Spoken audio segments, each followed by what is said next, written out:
벤저민 프랭클린, 미국의 건국과 계몽을 이끈 다재다능한 폴리메스, 자유, 과학, 공리주의의 화신. 벤저민 프랭클린은 미국의 건국과 계몽 시대를 대표하는 인물로 정치가, 외교관, 과학자, 저술가, 발명가, 사업가 등 다양한 분야에서 뛰어난 업적을 남긴 폴리메스였다.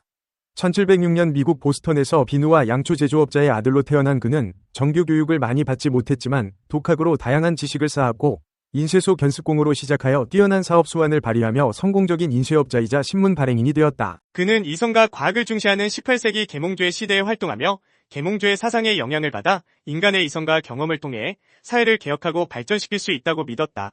미국 독립혁명의 주역으로 활약하며 독립선언서 작성, 프랑스와의 동맹 체결 등에 기여했으며 미국 건국의 아버지 중 한 명으로 존경받아 그의 초상화는 $100 지폐에 새겨져 있다. 프랭클린은 미국 독립혁명의 주역으로 펜실베이니아 주 의회 위원, 대륙회의 대표, 프랑스 주재 미국 공사 등을 역임하며 미국 헌법 제정에도 참여하여 연방주의 체제 확립에 기여했다.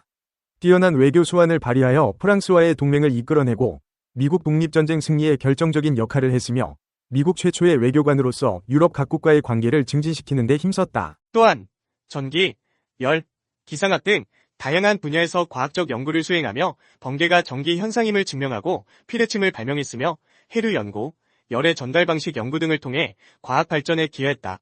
가난한 리처드의 달력, 자서전 등 다양한 저술 활동을 통해 자신의 경험과 지혜를 사람들에게 전달했으며 그의 글은 간결하고 명확하며 유머와 풍자가 넘쳐 많은 독자들에게 사랑받았다. 피레침 외에도 이중 초점 안경, 프랭클린 난로 등 다양한 발명품을 만들어냈고 실용적인 문제 해결에 관심이 많았던 그는 자신의 발명품을 통해 사람들의 삶을 개선하려고 노력했다.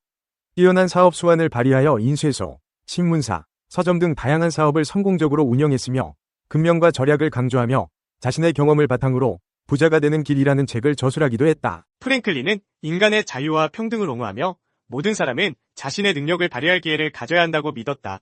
노예제도에 반대하고 여성의 교육권을 지지하는 등 사회 정의를 위해 노력했으며 합리적인 사고와 과학적 방법론을 중시하며 미신과 편견을 배격했다. 실험과 관찰을 통해 진리를 탐구하고 과학적 지식을 사회 발전에 활용해야 한다고 주장했으며 실용적인 문제 해결에 관심이 많았고 이론보다 실제적인 효용을 중시했다. 그는 미국 독립혁명의 주역으로 독립선언서 작성, 프랑스와의 동맹 체결 등에 기여했으며 미국 헌법 제정에도 참여하여 연방주의 체제 확립에 기여했다. 또한 전기, 열, 기상학 등 다양한 분야에서 과학적 연구를 수행하며 피레침, 이중 초점 안경, 프랭클린 난로 등 다양한 발명품을 만들어냈다. 도서관, 소방서, 병원 등 다양한 공공시설 설립을 주도하고 교육개혁, 빈민구제 등 사회 문제 해결에 앞장서며 시민의식을 고취하고 공동체 발전을 위해 노력했다. 벤저민 프랭클린은 끊임없는 자기 개발을 통해 다양한 분야에서 성공을 거둔 인물로 그의 삶은 오늘날에도 많은 사람들에게 영감을 주고 있다. 가난한 리처드의 달력, 자서전 등을 통해 근면, 절약, 시간 관리 등 실용적인 삶의 지혜를 전달했으며 그의 가르침은 오늘날에도 여전히 유효하다.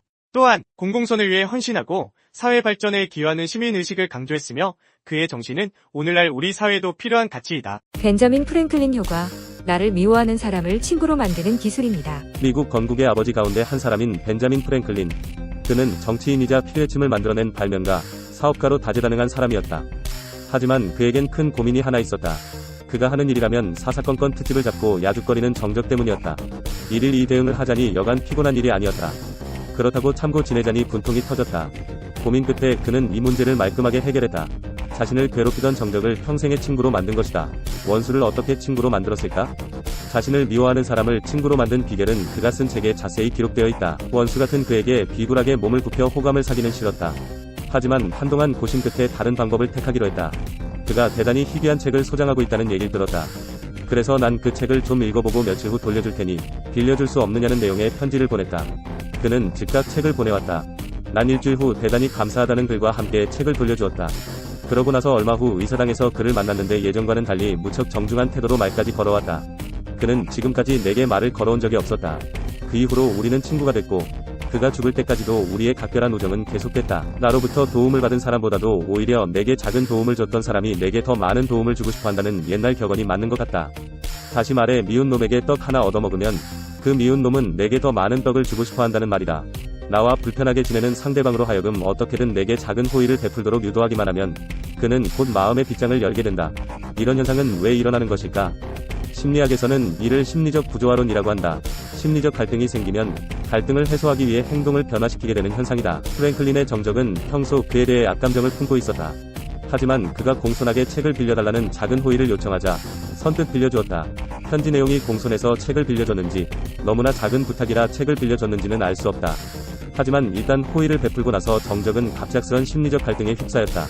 프랭클린은 나와 앙숙인데 내가 그에게 책을 빌려주다니? 내가 왜 그런 호의를 베풀었을까? 즉, 정적은 심리적으로는 프랭클린을 미워해야 하는데 행동으로는 프랭클린에게 호의를 베푸는 이율배반적 조치를 취했다. 정적은 마음의 평화를 위해 이런 심리적 갈등을 해소하고 싶어 한다. 갈등을 해소하려면 심리적 상태와 행동이 일치해야 한다. 그 방법은 두 가지다. 1. 프랭클린에게 빌려준 책을 도로 찾아온다.